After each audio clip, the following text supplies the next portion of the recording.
Several years ago, a local man wanted to buy a Smart 4.2 but couldn't afford one, so he got a cheap Renault 4 and pushed it off the side of a mountain to make it smaller.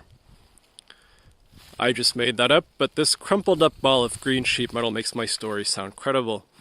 This Renault 4 was pushed down from up there, and it landed on its nose right where you see it.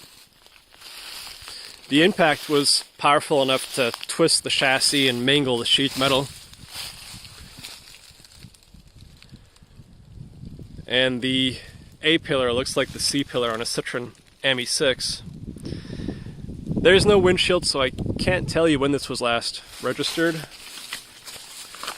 And the registration number was issued in 1991, so it's not original to the car.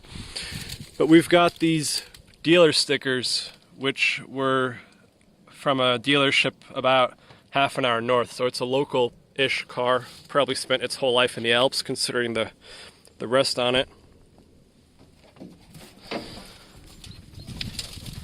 This was already pretty rough when it was pushed down here, so I don't think it was a stolen late model car. It's probably just a worn out 4 that someone wanted to get rid of.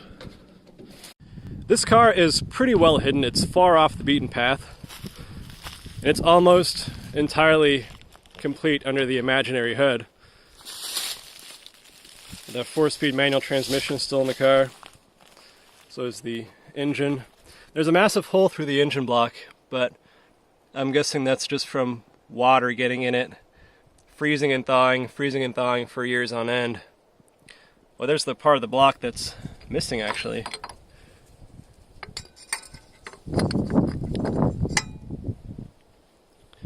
The oil cap is also gone, but I'm guessing somebody took that after the car was dumped here.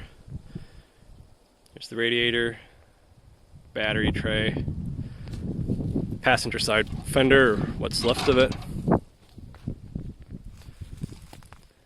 And the plastic air vent under where the windshield once was, that was added in July of 1977. Now this car has a 5-digit odometer, which is going to be somewhat difficult to show on video.